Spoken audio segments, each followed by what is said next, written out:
I now request Dr. Verma ji to introduce our speaker, today's speaker.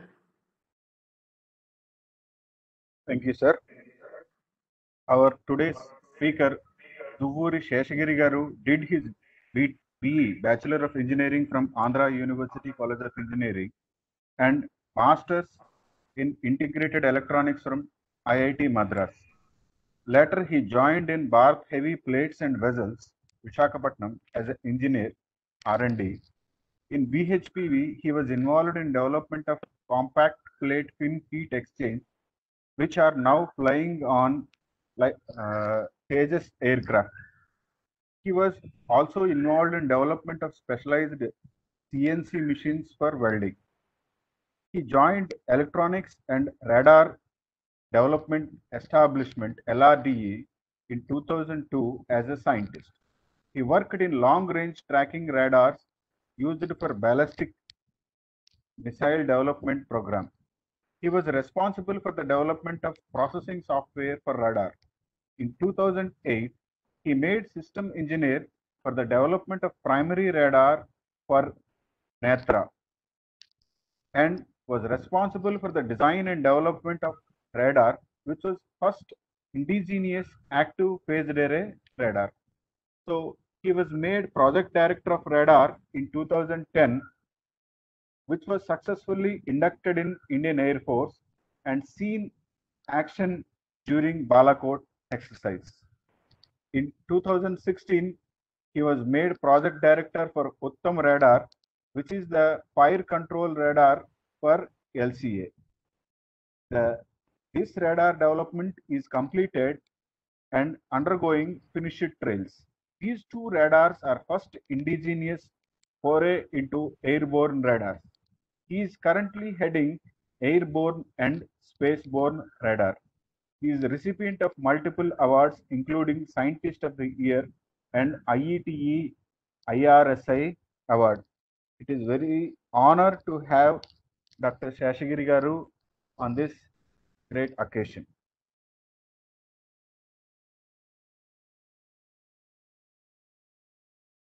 Avadhaniji. Respected sir, now I request Dr. Sheshagiri Garu to deliver his talk.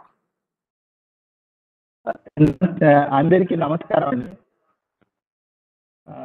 నేను am I audible? Sir, you are audible, but I think there are two devices being on in your side, so some echo is coming. Okay, I will do necessary. ఒకటి switch off చేయి, ఒకటి mute చేయండి.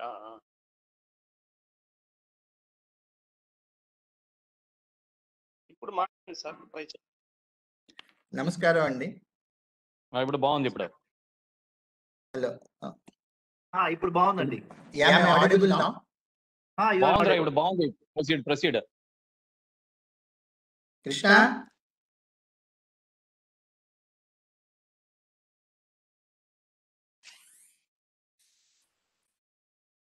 Am I audible now? Yes sir, you are audible. Perfect.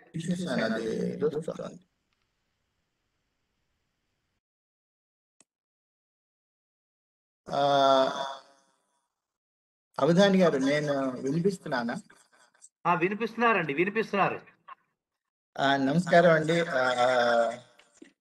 భారతీయ విద్యా మండలికి, శర్మ గారికి, అవధాని గారి, శాస్త్రి గారికి, అవధాని గారికి నాకు అవకాశం ఇచ్చినందుకు గాను ప్రప్రథంగా నా ధన్యవాదాలు. నేను అవధాని గారి చదివిన మొదటి సంవత్సరం ఆయనకి శిష్యుడిగా ఉన్నాను. సో ఈ రోజు ఆయన ఇక్కడ ఉండడం నాకు చాలా ఆనందాన్ని కలిగిస్తుంది. ఇది 1985 సంవత్సరం అనుకుంటా. మీరు ఎప్పుడు చేరుంటారు? అప్పుడే చేరారు. అవును, కరెక్ట్. నేను ఆయన వర్మ గారు చెప్పినట్లుగా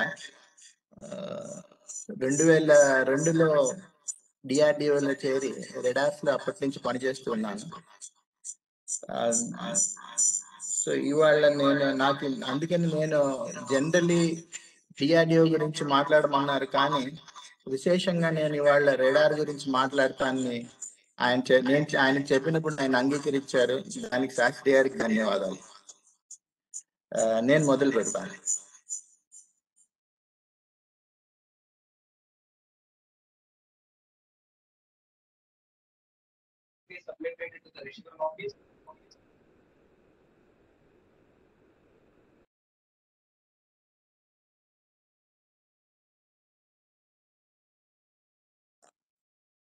So today's my topic is going to be the indigenous radar technologies in defense. Right now I am working as a scientist G in LRD DRDO, heading the division of as Varma garu was saying, the division of airborne and spaceborne radars. Now I was told that I should speak in a sort of a mixture of Telugu and English. So in the beginning, when it is not scientific, I'll start off with Telugu. Later down the line, I prefer to speak in English, where a little more technical terms are going to be there.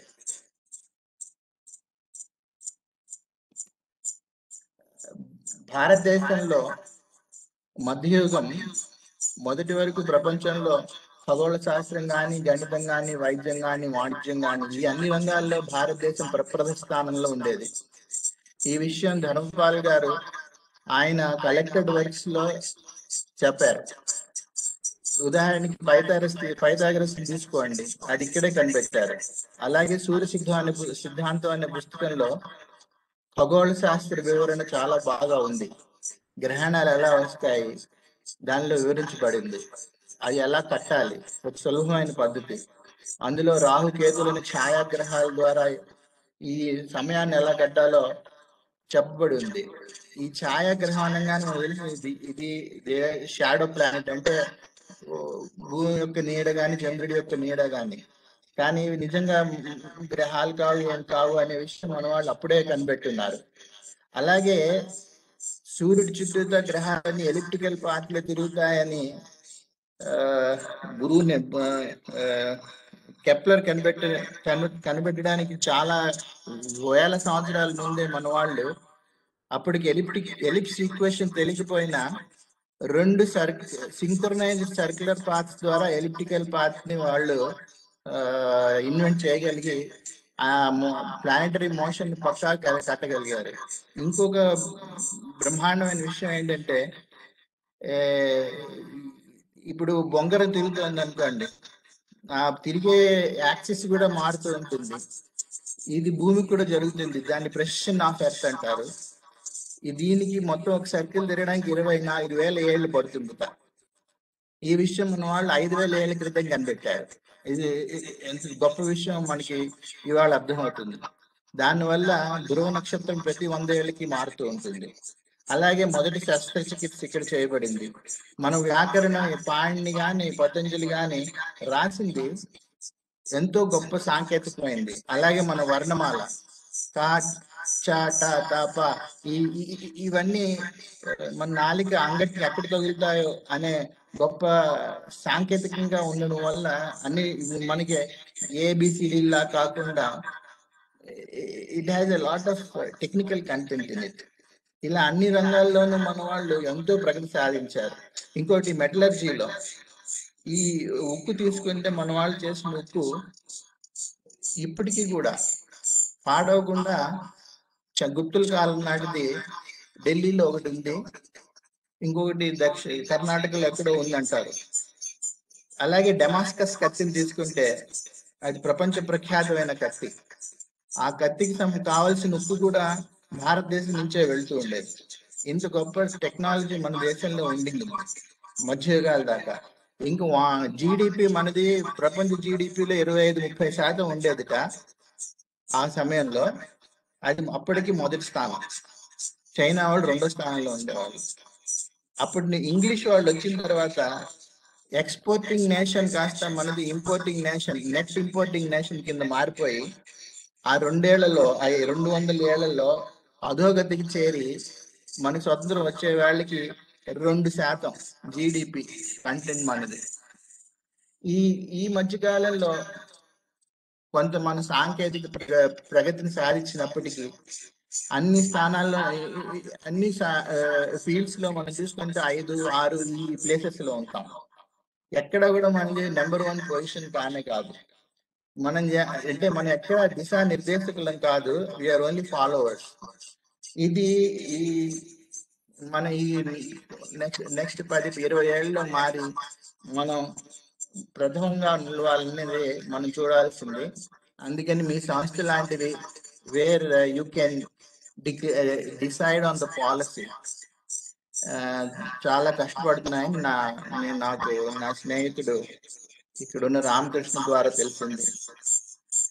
అలాగే ఈ మధ్య మన రక్షణలో కూడా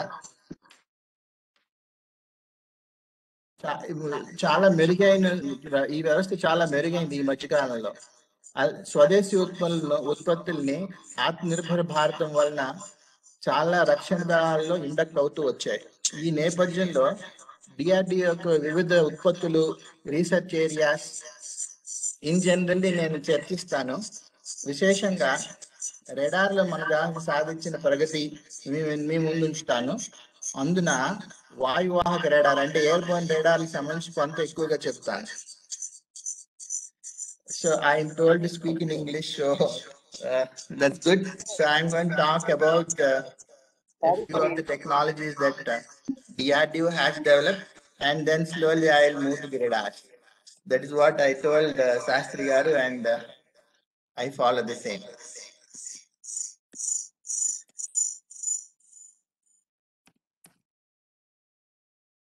Just give me just a second, please.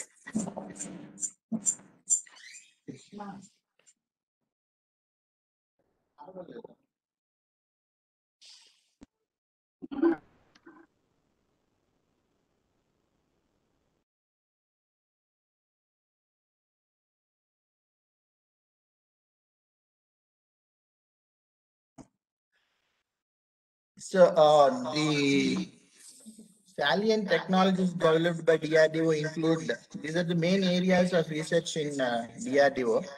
That is the aeronautics, electronics, and computers cluster, missiles, naval systems, life systems, and armament. Apart from other things, I just touch upon these in a few slides before I go to the radar spectrum. In the aeronautics field, we have as of now developed the LCA Mark 1 and Mark 1A, which is a small variant of the first aircraft, is also under development. And as you are aware, this aero, about 83 members of the same are being procured by Air Force from HR. There is a slight modification between Mark 1 and Mark 1A, and any questions I am going to take in these clusters, because I work closely with Aero cluster, and the Mark, I am getting a lot of resound in my computer. Sir, excuse me, sir. Excuse me, sir. Sir, if your speaker is on, please reduce the volume, sir. Speaker volume, sir. Loudspeaker. My speaker. Yes, sir. If loudspeaker is on, it will be echoing, sir. Okay, I have muted my speakers. So బాగుంది ఇప్పుడు. Okay. Resound లేదు ఇప్పుడు. Now it's very good, sir. Okay, sir. Okay, sir. Thank you, sir. Okay, then I'll mute my speakers. అదే పని చేయాలి. Visibility ఉండడం కోసం అట్లా. So, but I will not be able to now know what you are saying. So you can please type whenever there is something that I have to look at. So the LCA Mark 1 aircraft, which is right now flying in a couple of squadrons, has been slightly modified into a Mark 1 aircraft. Both have about 75 kilonewtons of thrust, and they have a good radar in the nose, as you can see here, which is the nose. And the radar in Mark 1 happens to be a mechanically scanned array radar, whereas the one which is going to be on Mark 1A is going to be electronically scanned area radar. And the difference between these two, I'll explain a little later. But suffice now to understand that the electronically scanned radar is many more times much capable than a mechanically scanned radar. But again, the Mark 1A, which is going to be 83 numbers, and Mark 1, which is 40 numbers, make 123 numbers of this aircraft.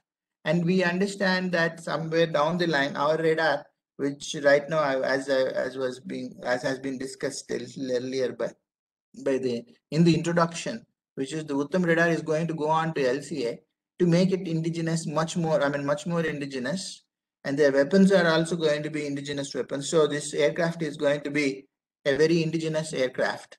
Now, coming to Mark 2 is a slight modification compared to Mark 1, where the engine capacity is about 50% more. Therefore, it has much more endurance and higher speeds.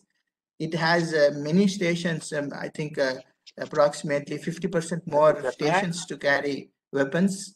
It has drop tanks which are underneath, as you can see, which can carry extra fuel so that it can travel for much longer distances than Mark 1. And then it is also under development, and the first proto is going to fly by somewhere around mid of 2023. This is also going to have our indigenous radar on it. And subsequently, because generally these aircrafts are very visible to radar at large distances, it has been thought that the stealth component of the radar has to be increased. That means the radar cross section, the ability of a radar to see this aircraft has to be reduced. So the 5th generation stealth aircraft has been started development here again in Atada. It's called AMCA. Though the name is a slightly a misnomer, it is a medium combat aircraft, advanced medium combat aircraft, but the basic property is that it is a stealth aircraft. And because it is a stealth aircraft, even the frontal portion, which is called the radome, you can see is not actually axis symmetric because it has to be stealth. And finally, of late, there has been a exercise where LCA naval version had a successful landing on the deck of a ship. If you would have seen it in the news and also there on the YouTube, where the LCA was taking off and landing on the Vikramaditya, a carrier ship, and it was successful. This led to the further development of a twin-engine deck-based fighter aircraft, which is shown in this figure at the bottom right. These are the multiple aircrafts that are going to be there which are indigenous in the coming years, thanks to the current government's policies of Atmanirbhar. But there is one more which is not there in this picture is the upgrade of Su-30. There are many Su-30s in India, and we are in the process of doing an upgradation of Su-30s with avionics completely being indigenized. That is the radar, the EW, the cockpit electronics, everything is going to get indigenized now. And the radar that we are going to put on that aircraft is going to have thrice the range of what is now on Su-30. That's the sort of advancement we are bringing on to the radar on Su-30. Now, AMCA also, though the size of the nose of AMCA is approximately half that of Su-30, we are giving a near almost same ranges to this radar because of the much modern technology that we're going to put into this aircraft, because it's going to come 5 years down the line. Also, if you see the weapons, the beyond visible range missile, which is going to go on to AMCA, of course, it's also an indigenous Astra missile, be it Mark 1 or Mark 1 Prime. They're going to have ranges which are concomitant to the ranges of the best of the missiles available in the world. This makes the Indian requirement of the Air Force almost self-sufficient in so far as aircrafts are concerned. Maybe the Rafale aircraft is the last aircraft that we are going to import. I do not know, but hopefully so. Other than that, there is in the aero cluster, we have one more group of projects under the name surveillance, and the AWC, of course, is one of them. The basic requirement of airborne system is that, like the line of sight, when you, because of the Earth's curvature is limited in case of a low flying object, like a low flying cruise missile, low flying aircraft, to almost like if it is flying at some 10 meters height, a cruise missile, for a ground based radar, it is visible maximum at a range of 10 kilometers, not beyond. If that be the case, and it travels at around 300 meters per second, let's say, the amount of time for detecting and destroying it is very, very small. This is called the reaction time. The reaction time is hardly about a few tens of seconds, which is a very tight proposition to intercept. So to see them much farther, the platform should be at a very higher altitude. And therefore, you have airborne surveillance platforms. Also, when you are looking at Balakot-like exercise, where our AWC is participating, you require a coverage of what is happening on the other side of the border, whereas you are flying much inside our own border, so that you are not exposing yourself, whereas you still know what's going on the other side. So that's why it's called a force multiplier, and it has been very successful, this particular AWNC, in giving very good support to Air Force in that exercise. The one which you are seeing on the left top is Indian AWNC, and on the top you see a KitKat like antenna, which is the antenna for the radar, and slightly here you see a little small dome, which is the communication to the SATCOM, to the satellites, so that any information the radar sees is communicated to the fighter aircrafts through the sat link. And bottom here you can see a small antenna over there, which is the electronic warfare system, to actually know which radars are there, which in the vicinity, which are radiating, so that appropriate actions can be taken. That's called a electronic warfare system, and generally it's a very important component of any aircraft, this electronic warfare. Seeing the success of AWNC, there is one more that has been asked for by the Air Force, whereas AWNC is a Embraer 145 based platform, therefore has a limitation on its ability to carry weight. The one on the top is about a little less than 2 tons. That's all is the capacity for it to carry. The one on the right hand top, you see, is a new AWC, which, seeing the performance of AWNC, Air Force has been asking for.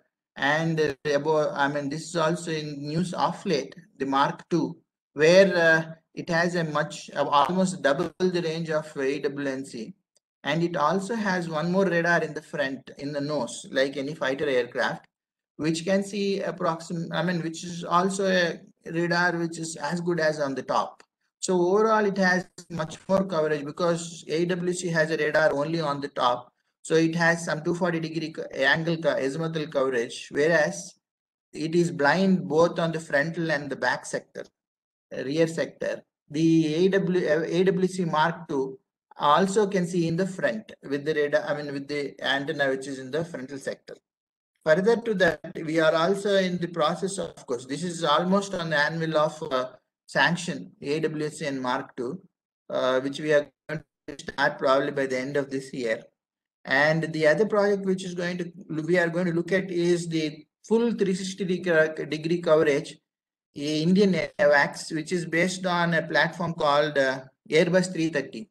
And this has a huge range. I cannot talk about the ranges in an open form like this, but it has quite a huge range compared to AWNC.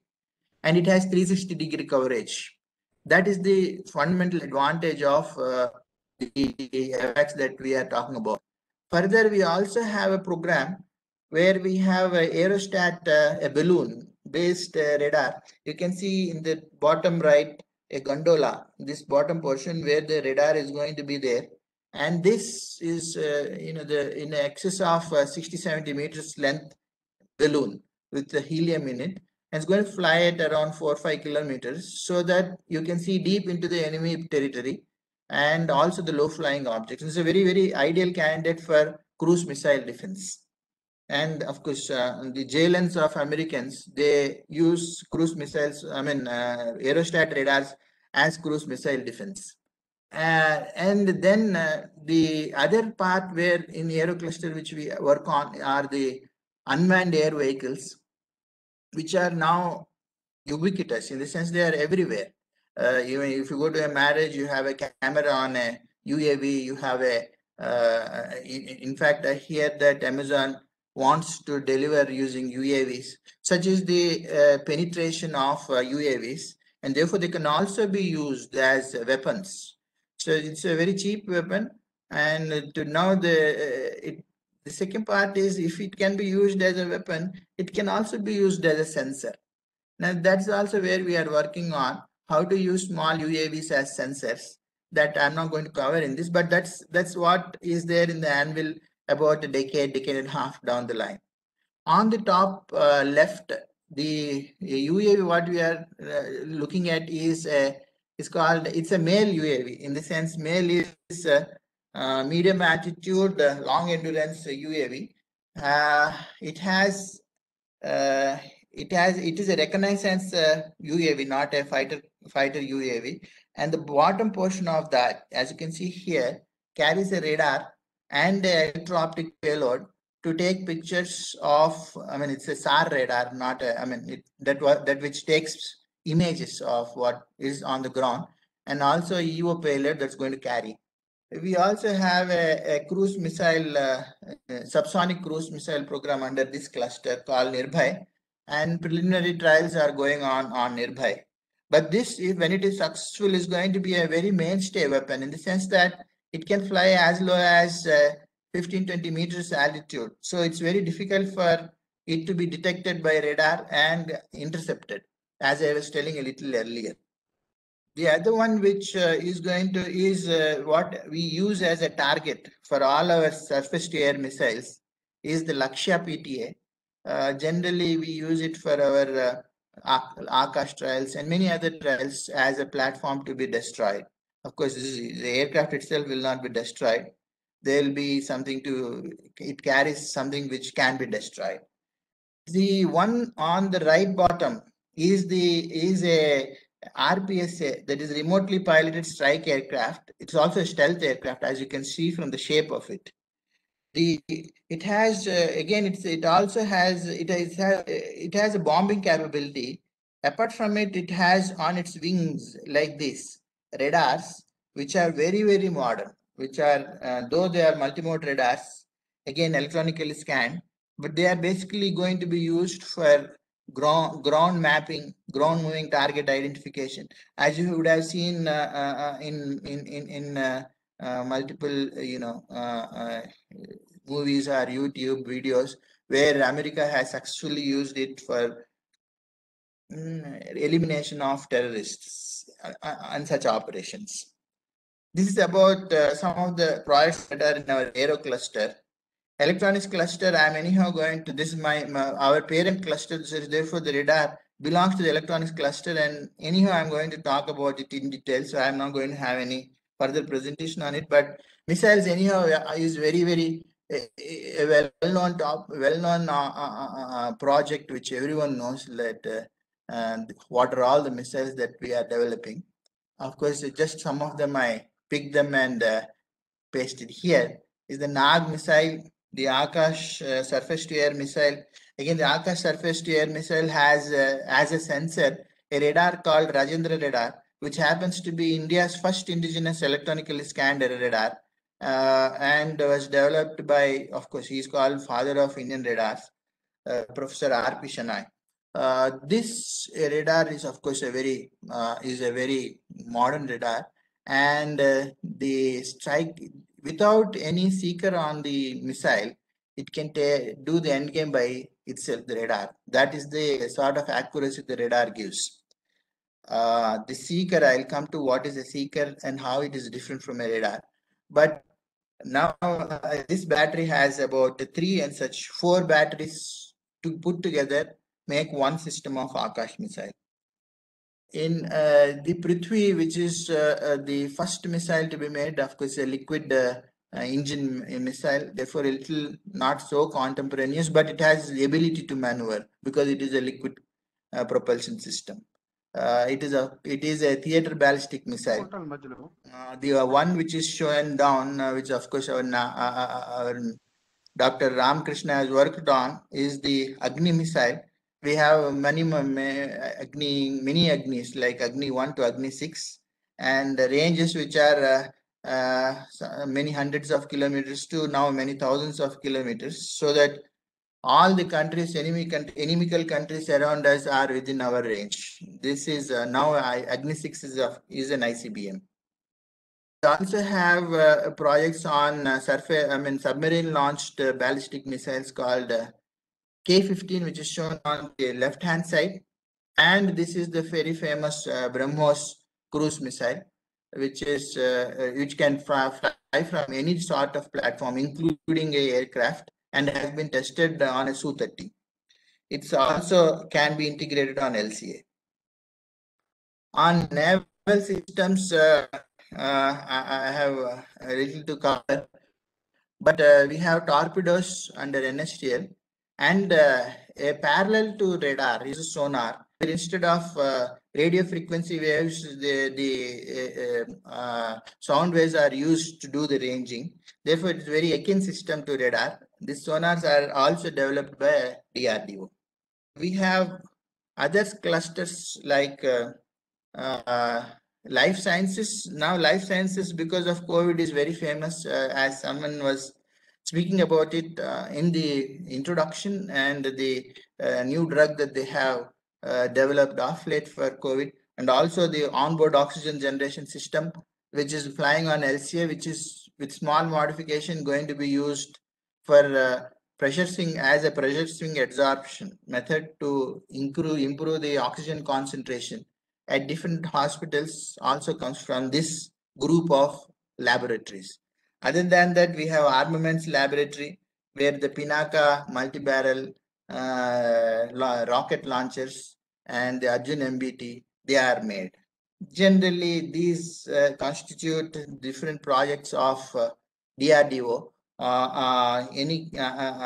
Any queries I am ready to take, or shall I go to radars? So radars, I shall start radars. Shall I?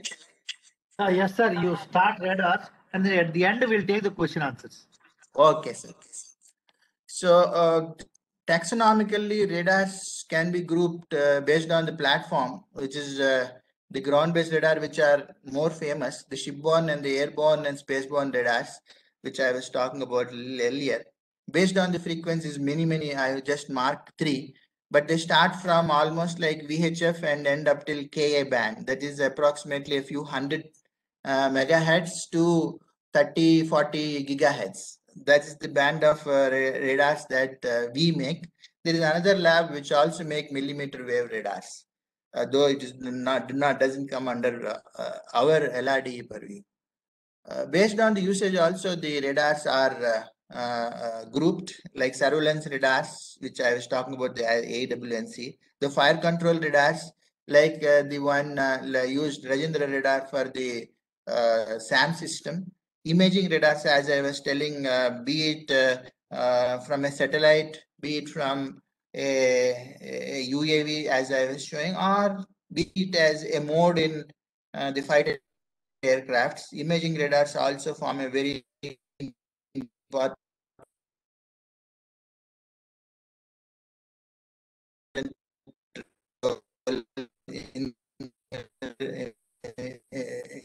in the usage wise.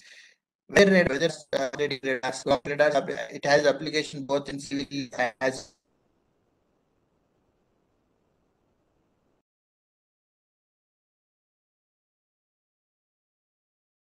well as in civil Disturbance.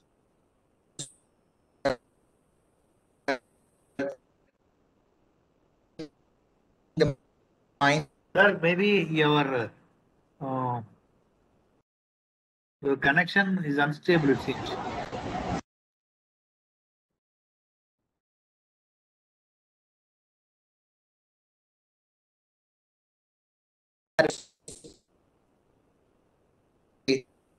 Uh,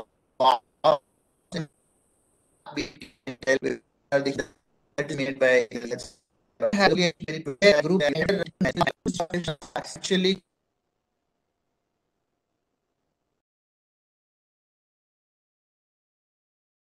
where the we know which let's say caves and uh,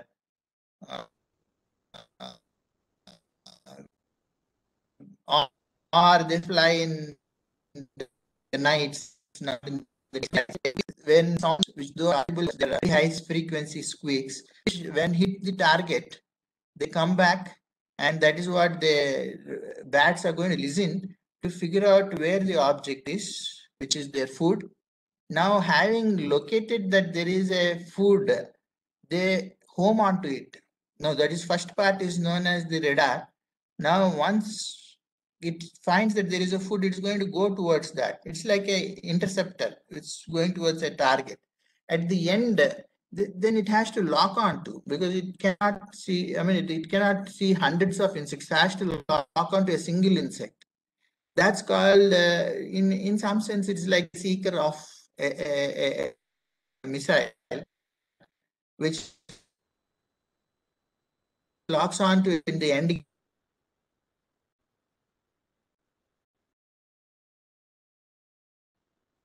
to a particular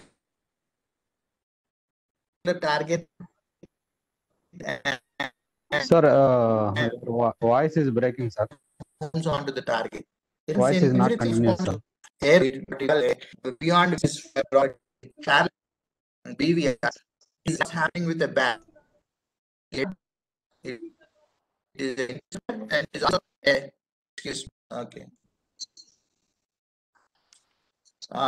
It seems my voice is breaking. Yes, sir. Yes, sir. Sir. So, okay, let me try to be a little slower so that it is not going to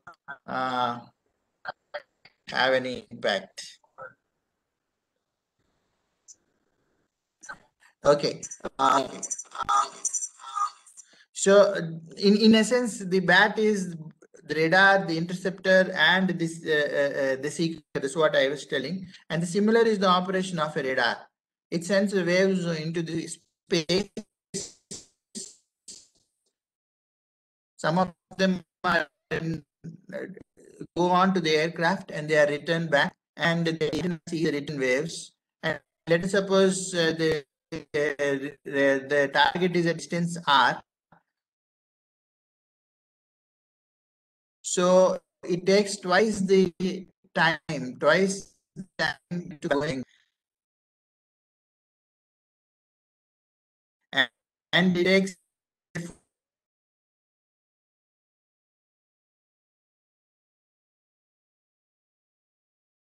the it like you'll be like to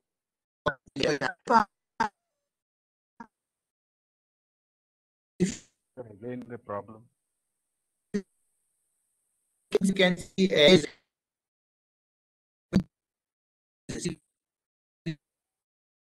from Sir, again, your voice is breaking, sir. same We thing are unable to listen to you. happens here also. Happens here also. That get themselves bad.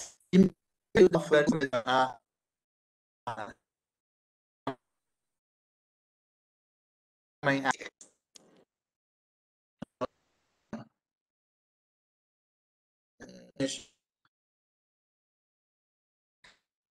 and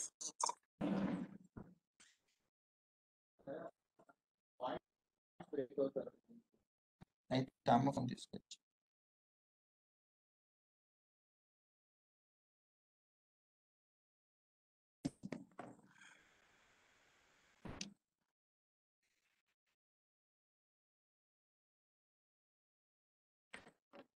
దీన్ని ఇప్పుడు ఎలా మార్చాలి?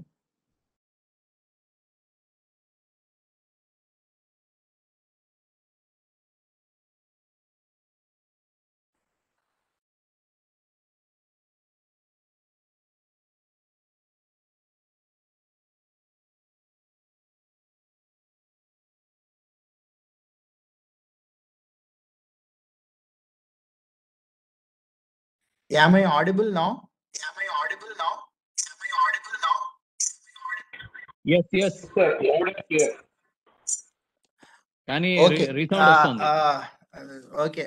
Then I was talking about the bats and how the bats are going to see the target based on the squeaks they give out, which are pulsed in nature, and how the squeaks are going to be coming back as an echo, and they're going to listen to them and lock on to the target, and how they're going to work as an interceptor and the final seeker. That was what I was talking in the previous slide. I hope I did not have to repeat that. But the same principle is used in the radar also, where the energy waves in pulsed form are sent into the atmosphere. They hit the aircraft, they come back. Therefore, they travel twice the range twice, and correspondingly, the equations are written such that they are taken care of. Now, there's only one or two informations that are coming back from here. One is the range information, the other one is the Doppler information. The angle information is missing in this. So what they do instead is to make the radar antenna rotate, and based on the rotation from where they are going to get the echo at which angle, that angle is going to be the angle of the target. This is one of the ways the earlier radars used to work. Because it is rotating, it is called mechanically scanned. In fact, I have switched off my speaker.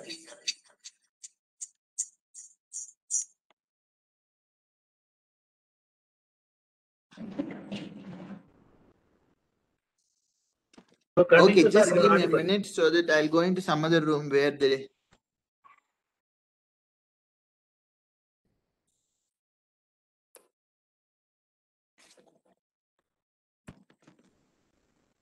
I hope now you are able to hear without the echo.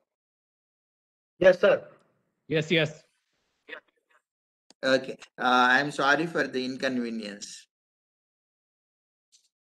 See, as I was saying, in this case where the antenna is rotating, the rotation is used to find the angle. Therefore, some sort of rotation is a must for knowing the angle is obviously known from this picture. But in electronically scanned antenna, which I'm going to come, there is no rotation at all. Instead of that, the beam is steered electronically. That's why it is called electronically scanned array. And of course, the screen this is a old type radar screen where you can see those dots which are coming out, and these are the targets. Of course, they can also be false alarm who have like a COVID negative test. You have a probability of H1 given H0, which is a false alarm. Whoever knows probability, then they understand that. And similarly, a probability of non-detection, that is 1 minus of probability of proper detection. That's called the H1 hypothesis. So you have similar things even in a radar. You have a false alarm. Sometimes and you have a real target. You should have a method to distinguish these two from how a false alarm is and how a real target is. There are methods for that, of course.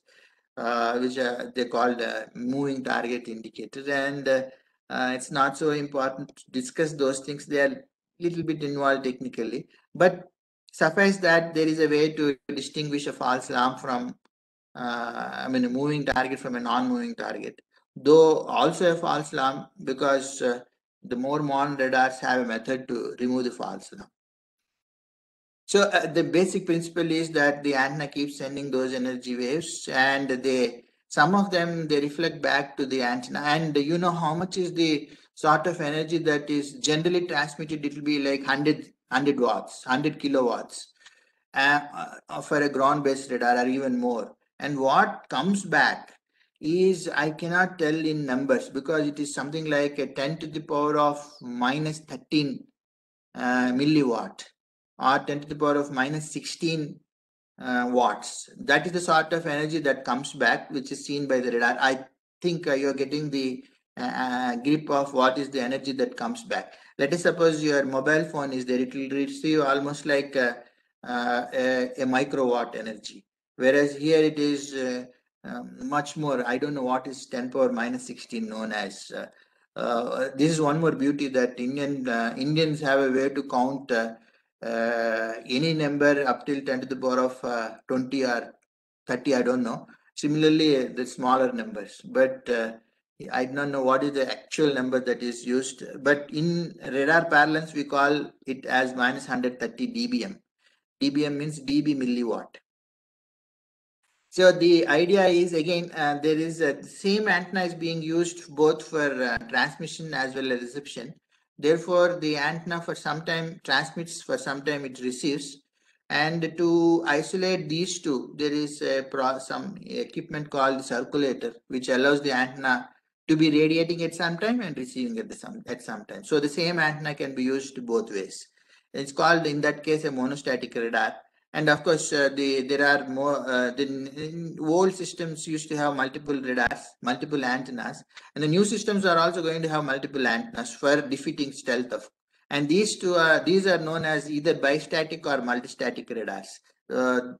Again, from the user's radar, as I was saying, they are detection and tracking radars, or surveillance and fire control, which are other names for that. Imaging. Then you have also radars for navigation. If you have a radar on the aircraft, all the commercial aircraft, they have a weather radar, which tells where the clouds are and how to pass through the clouds. That's for navigation. Similarly, the fighter aircraft also have another mode called terrain avoidance, where it can find out at what altitude they are flying, and at a distance, let's say some kilometers ahead of them, what is the minimum altitude they can fly, so that they are not crashing into any mountain or so. That's called terrain avoidance. Then it is called a navigating radar. But coming to the bad detection and tracking, I just had a few videos, because in ballistic missile defense, again, there are, when an enemy country files, this is the program where I was recruited. So just a small this one. When an enemy country fires a ballistic missile towards us, first we detect it with a radar. A missile is fired towards a PIP. PIP is a probable point, interception point.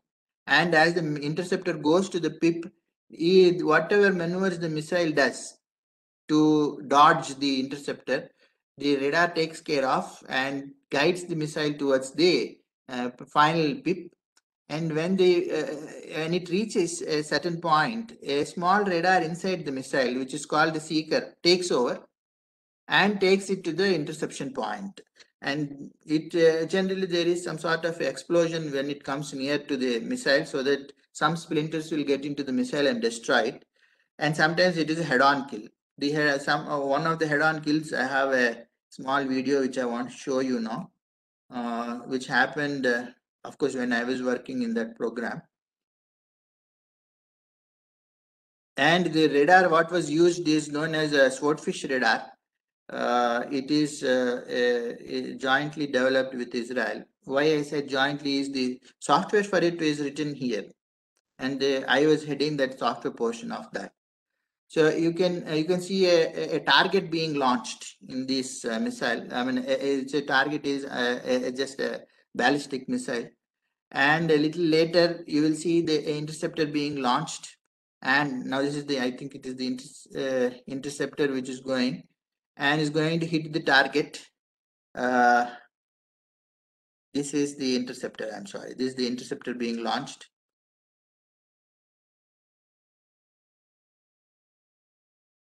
And is being guided by the radar towards the target.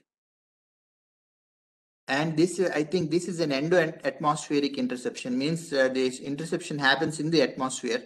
We also have exo-atmospheric, where the interception can happen as high as 100 kilometers. And in the ASAT, they have done it at 300 km. which also a small video. Anyhow, these videos are available on the internet, which you can see, and the interception would have happened by now. There it is, what you can see. And this is an electro-optic sensor which is seeing the interception happening. That is the missile, and the interceptor is going to pop into the screen, and you can see the blast. There it is. This is how the interception happens. And the other one which I wanted to show a small video is the ASAT, where in 2009 this was a big news when we along with the Balakot exercise this happened, where as a satellite or as a specific satellite which was launched specifically for this purpose by ISRO has been destroyed by an interceptor. Again, the radars that were used were our own radars with our own. The radars though came as parcel from Israel, but the software that was running in the radars was ours. And you can see the interceptor happening. This was of course in the news, and the sort of accuracy that is required is a few tens of centimeters. So that is the sort of accuracy that was achieved both from the radar point of view and the missile point of view. And again, the EVO payload, you can see the blast happening and killing the target. Again, you have two, as I was saying, there are two radars involved here, on the ground, which is the basic radar, and on the interceptor, which is called the seeker. We can also do interception of aircrafts. That is the basic purpose of any fighter aircraft, and the missiles used are BVRs. There is one R-73 missile which was used by our pilot during post-Balakot, which is a closed combat, it's called close combat missile, with ranges in excess of about 30-40 kilometers. So that's how interception happens for aircrafts from aircraft. We can also destroy ships, which is also but much simpler object because they're huge and they're really sitting ducks. In the imaging, we have synthetic aperture radars, inverse synthetic aperture radars. Synthetic aperture radars are where we can take the images of the ground, and this is used both from satellites as well as from UAVs to have a reconnaissance of the enemy area, and it happens very regularly. Now also it would be happening as we talk. The inverse synthetic aperture radar, the concept of synthetic aperture is that the antenna is small, but a bigger antenna is synthesized with the motion of the object which is carrying the antenna. That's why it is called synthetic aperture, not a real aperture.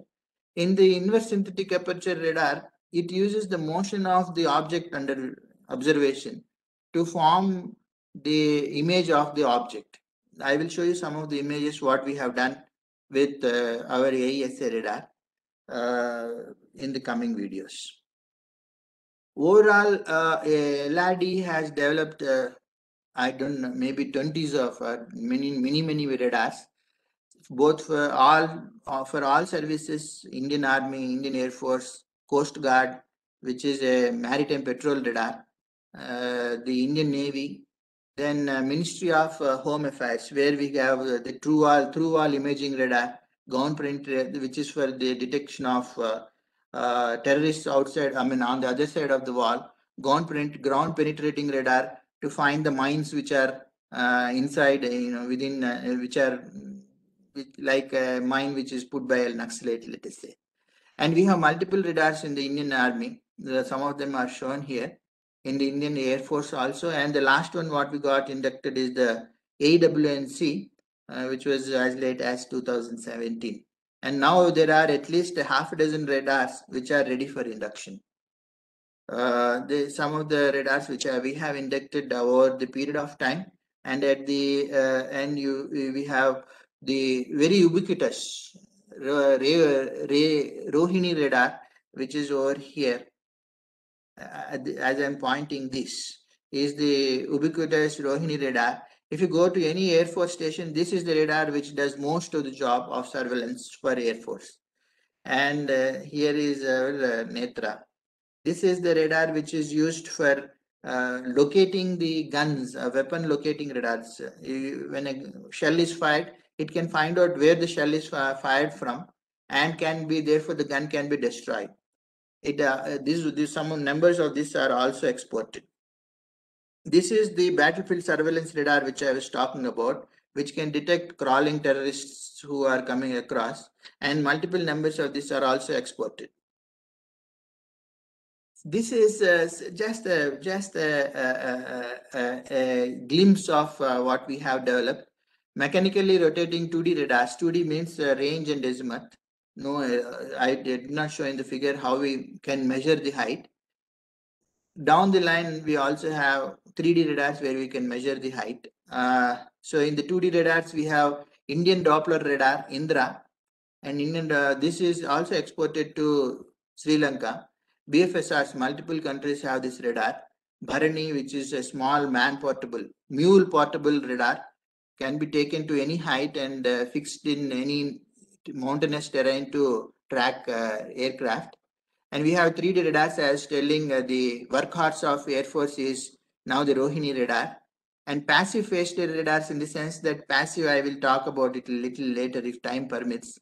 But the Rajendra radar, which is used for the Akash system, or the WLR radar, which is what I was discussing, both are of the same family of passive radars.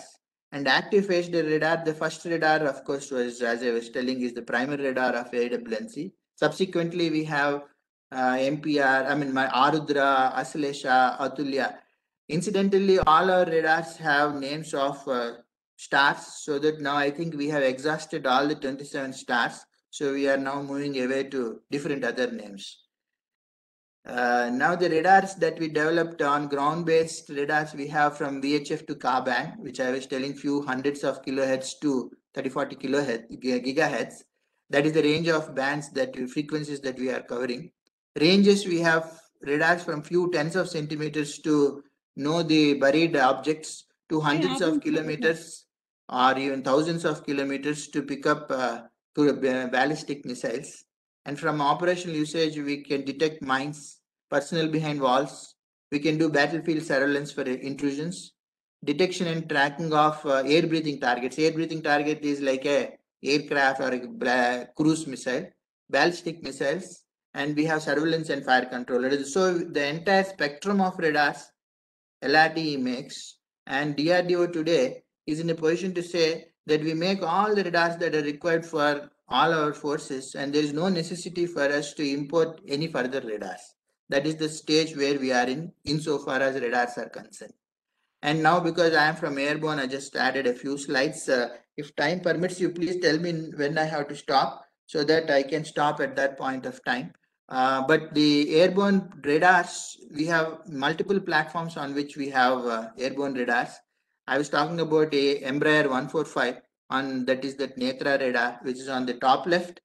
We also have an executive jet whose nose we have cut open and fixed the nose of LCA. And we have a radar just here. This is a Hawker 800, Hawker Siddeley 800 aircraft, executive jet. And this we use to test our fire control Uttam like AESA radars prior to testing, integrating them on fighter aircrafts like LCA. In here, we removed the actual radome. Radome is the frontal structure of the aircraft, and put a glass radome. And you can see the antenna behind, which is the radar, which is the antenna of the Uttam radar. And we have here a airborne platform, which is our DRDO's platform, a Dornier DO228 aircraft. And underneath that, if you can see closely, you can see a protrusion where we can integrate our radars and test them. We have tested 2 radars on this, the maritime patrol radar, which is used for patrolling. And now I have a question, I'll take that a little later. And now the other point is that we also used it for testing our imaging radars, which we did for the first time about a few years back.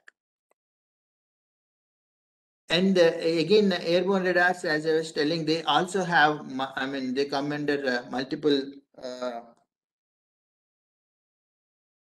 multiple requirements like detection and tracking.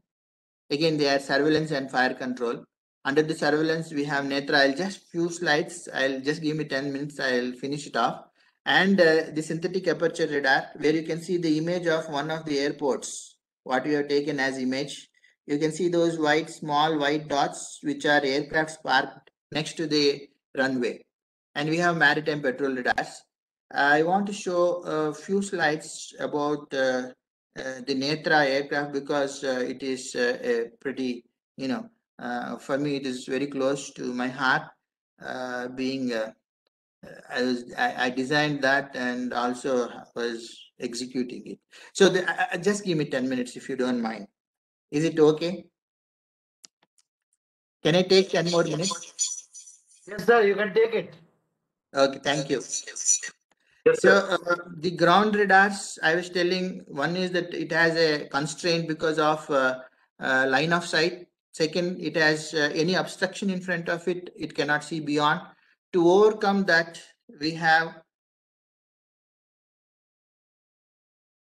the airborne system, where it can immediately pick up a target because of its altitude. And it also can guide the fighter aircraft through a communication link, which is known as, nowadays we have SDRs, software defined radios, or the ODL, the data links, which are used to communicate between two aircrafts to take the fighter aircraft towards the enemy aircraft. This is sort of general operation how AEWC works, and it is just written, brought out pictorially here, that it can pick up targets, and there is a satellite hovering there. It communicates either through the satellite to the ground station, and the ground station is integrated with the Indian Air Force's command and control system, is known as ISCCS. And it also can directly talk to the fighter aircrafts and guide them towards the interception points. That's called a PIP. And you can see the same operation over here, where it is picking up an enemy target and telling the same thing to our fighters so that they can be guided towards them and engage them. This is how the radar works. It scans without any motion of the antenna. The antenna is fixed, unlike the antenna which we have seen earlier. Because it is fixed, it is called electronically scan. It is now scanning. It picks up a target. Earlier, if it is mechanically scanned radar, it has to again wait for 360-degree rotation to come back. Here, because it is electronically scanned, it immediately tells, of course, this is a target over here, and it keeps on tracking them. And I will show some tracks just some of the tracks that we have done. On the top side, you can see one of the fighter aircrafts which have done 20 high G maneuvers, and we are holding to it. And on the top right, you can see a fighter aircraft doing all sorts of zigzag motion, but we were supposed to hold on to it, and we held on to it. Here, I will show you this later. This is a very interesting video where two Su-30s were flying one behind the other, and we were able to hold on. And this is about multiple target tracking, and that's a Su-30 aircraft which is flying at the center of the picture. And this is how we do detection and tracking of ships. Ship is sea surface tracking is very difficult, in the sense that there will be a lot of clutter that is going to come. You can see all the white dots, which are the background clutter which is coming from the sea surface. Within that, we were able to pick up the target, and you can see the ship which is moving in the screen. And I will show it to you as a small video. The ones which are shown in the big green line here is an aircraft which is flying, and the one which are shown on cyan, small lines, they are ships which are on the sea surface, and you can see both of them being tracked simultaneously. It's called interleaved mode, and one of the most important reasons why we require a AESA radar. And in this figure, I show here on the bottom left, you can see two fighter aircrafts. The one which is purple is a Netra aircraft. When we were testing it, we were of course flying in that. And there were two fighter aircraft which are flying very close to each other, almost like 100 meters apart, and a formation.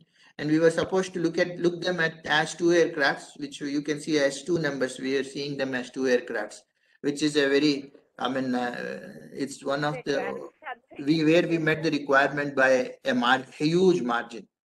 On the bottom left, where I put the cursor, you can see a fighter aircraft which is doing very high G maneuvers. In aircraft parlance, they are known as 9G, in the sense that the acceleration that they undergo is sort of 9G, that is 90 meter per second square, and the pilot, he cannot even lift his hand because the hand will have 9 times the weight of the hand. Now the hand weights is like the entire weight of the pilot. So that is the sort of turns he is taking, and we are holding on to the target, which is shown on the bottom right. And here in the top right, you see two Su-30s which are flying one behind the other, and we were able to hold on to them through and through. Okay, this is it's called large force engagement testing, where about 20-25 aircrafts are flown for us, and we have to show that we are able to track them without losing any one of them. A small 5-minute glimpse of what is our LCS radar, which is again a AESA radar with so many modes. Just a glimpse, and this is the screen what a pilot sees, though it is synthesized. This is a target where it is picked up and is going to get tracked. You can see the target being tracked by the radar, and the one here is a LCA on which the aircraft, the radar is integrated. Here we are showing high maneuvers of the aircraft, which are seen exactly in front of the aircraft and at a farther angle, edge of the aircraft. Both we were able to see without any issue. Here there are two aircrafts, one behind the other, which are being tracked by the LCA, and they are two fighter aircrafts, and they keep crisscrossing so as to confuse the radar, but the radar held on to them through and through. You can see that, right? They are now making one crossing like that, about a dozen crossings they do to test the efficacy of the radar's tracker to hold on to the two targets. I was talking about inverse synthetic aperture, where we know the silhouette of the ship. I'll show a picture of that. This is the ship, and that is the photograph of the ship taken by the radar. It's called inverse synthetic aperture. And this is one airstrip taken as a picture by the radar. It's called SAR. This can be done in our LCA itself, so that it can bomb. It can be used for bombing any one of the points on the ground. And here a much more complex terrain is mapped with SAR. And our Krishna River we have tracked once. You can see the pictures. On the right hand side is a Google map, and on the left hand side is the picture what we have taken from aircraft, and you can see the exact match of those two. Of course, we also have a weather mode where we can know in front of us whether there are any rain bearing clouds. And one of the slides, this is what I brought. So this marks and where am I?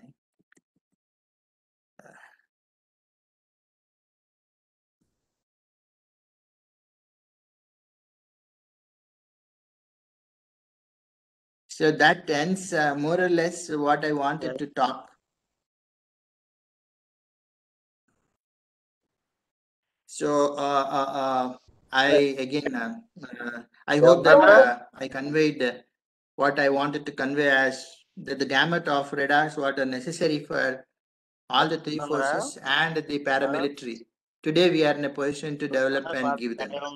I again Jai Hind and thank you. Any questions I am ready to take. Thank you very much, sir. It was really a wonderful experience for us, and we were tempted so much to take screenshots, but in view of confidentiality, we couldn't do that. Is it open to public, sir?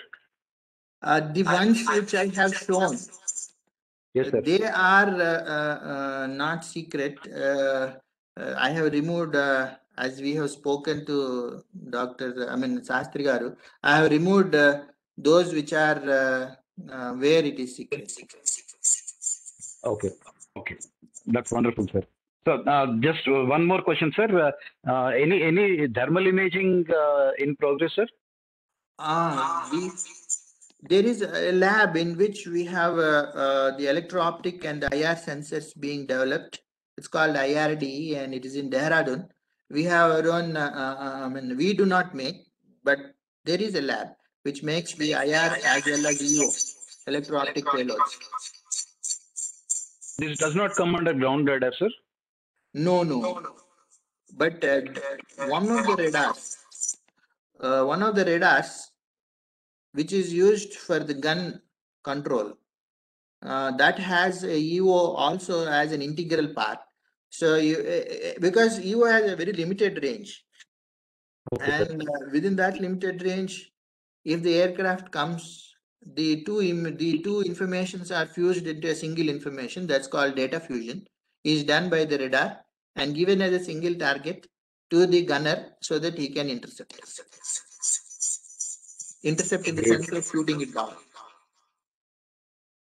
We see so many movies, and this is all what we have visually. We think and we create some perception. But wonderful, sir. Thanks a lot. My pleasure. Sir, I have a question. How prepared are we with respect to our neighbors? Sir, this is some question.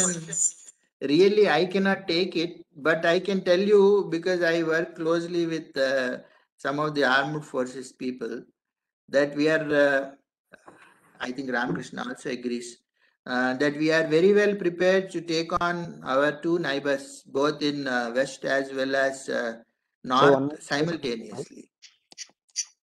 Insofar as I know that in the aircraft development or radar development, we are ahead of our northern neighbors.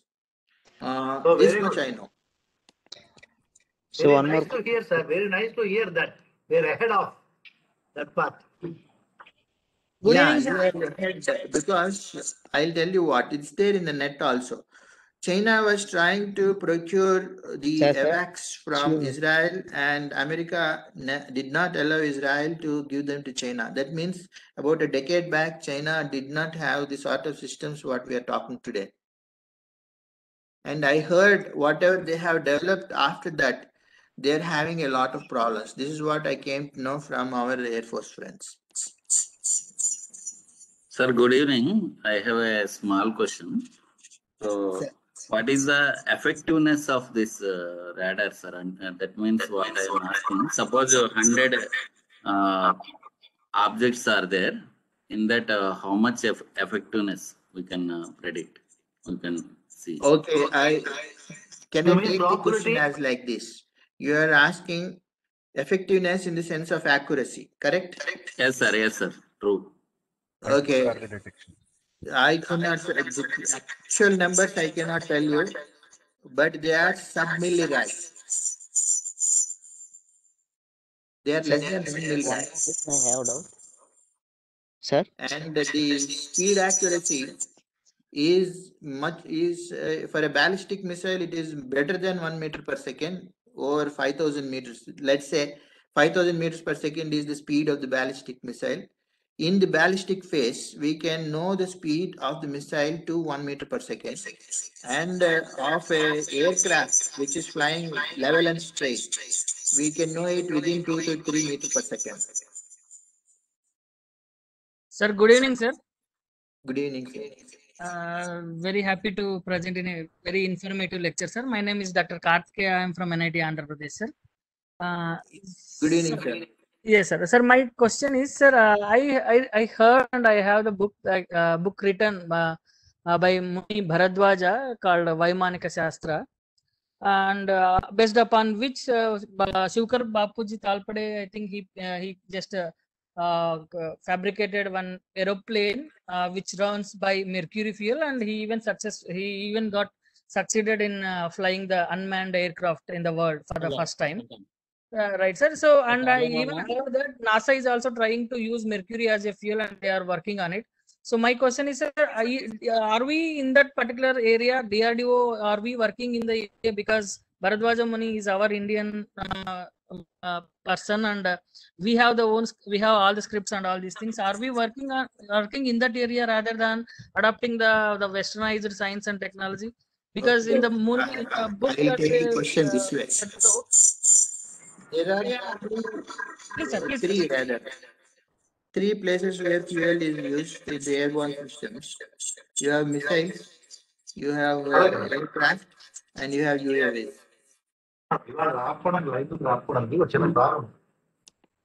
So a lot of echo is there, sir. I switch off my this one speak.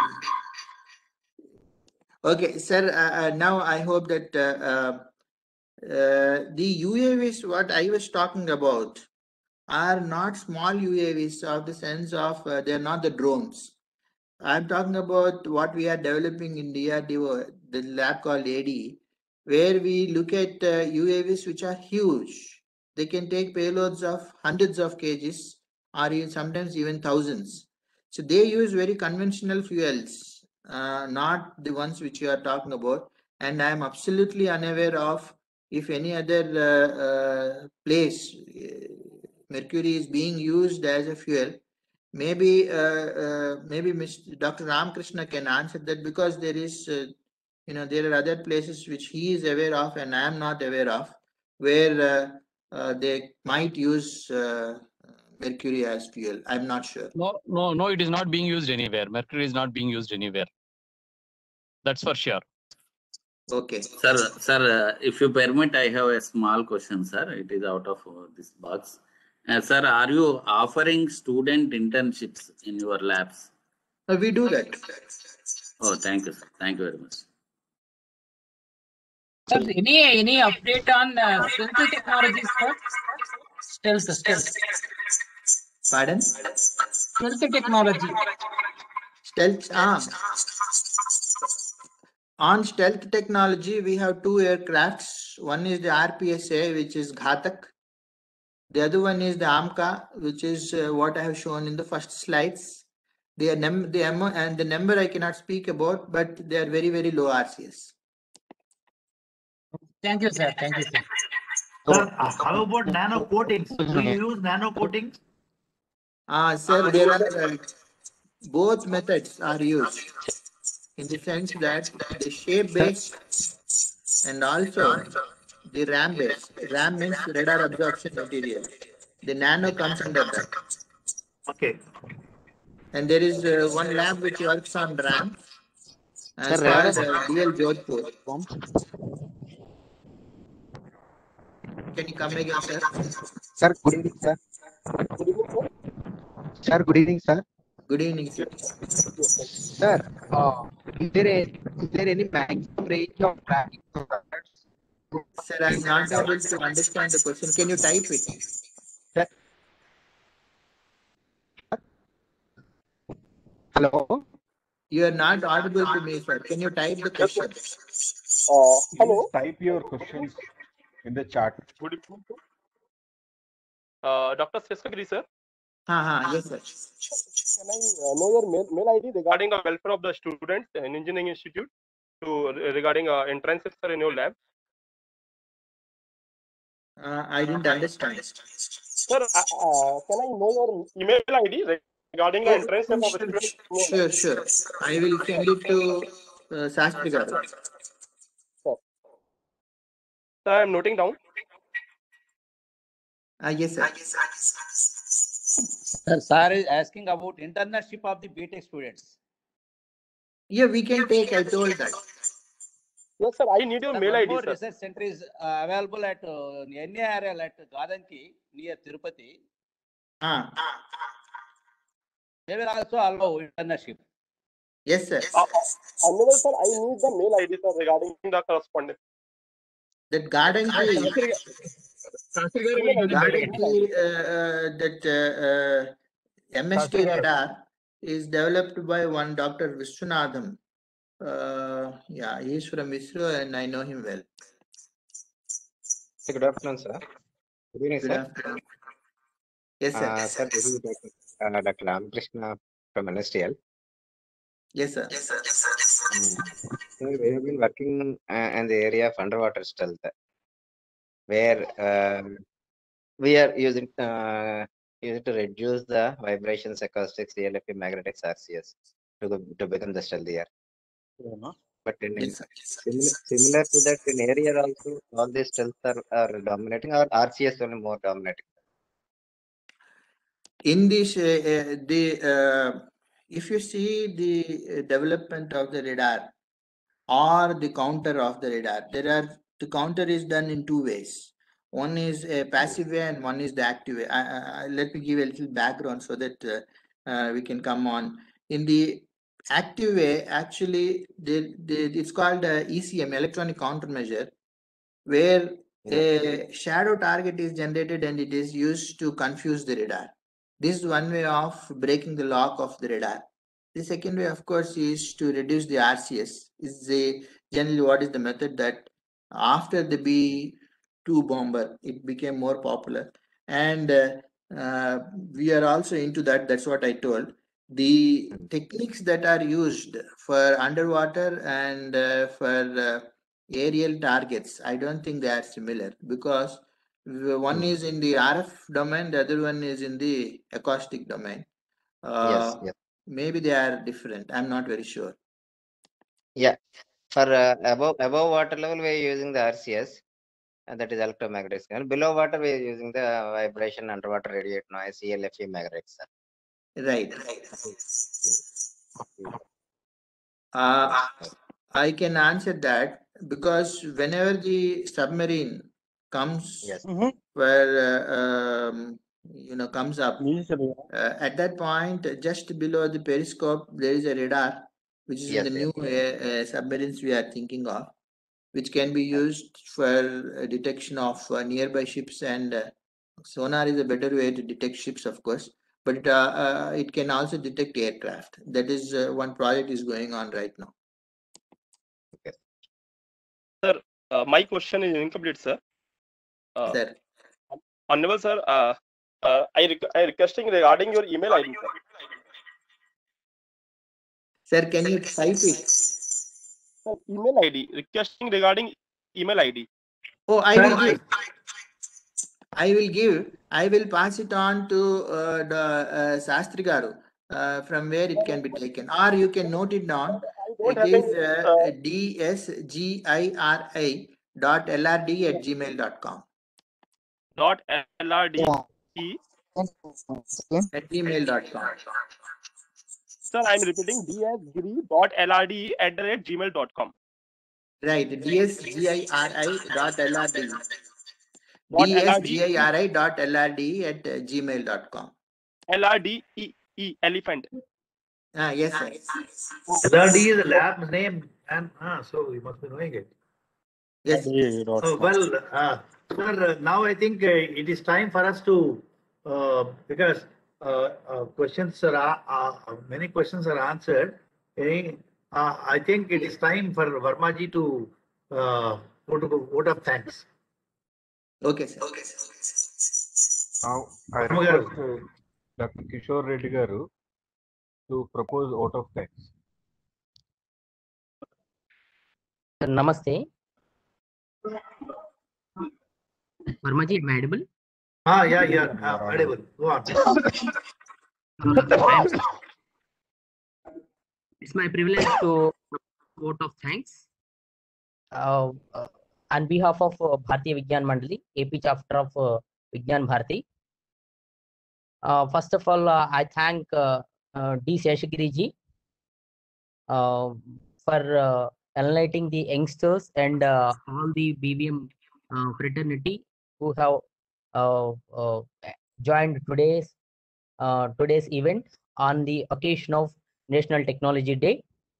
And I also thank the team of Bharati Vigyan Mandali and all the life members of Bharati Vigyan Mandali and Vigyan Bharati, and the students and the HODs from various institutes and all who have and all teachers who have participated. Thank you one and all.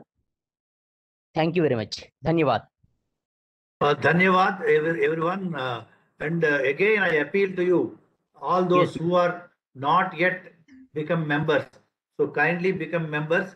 You can contact Shastri Garu or any of the office bearers, or you can straight away go to the internet and see vibha.org, and you can become members, so that you strengthen our hands to make more things happen in this direction. Not only lectures, we have many other things, like for example Kaushal program, VVM, and so on, which you can see in the net, and many programs we do for the scientific development in our country.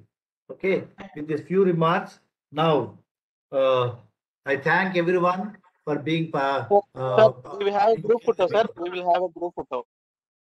Yes, sir. yeah. Okay. You will have a group Shastri photo. Garu. Sir, after Shanti Mantram, we will have a group photo. See, now we end up with the Shanti Mantra, then we will have group photo. Shastri ji, is it okay? After Shanti Mantra, we will have a group photograph. Please be online, everyone. It's my humble request. And I will continue with Shanti Mantra.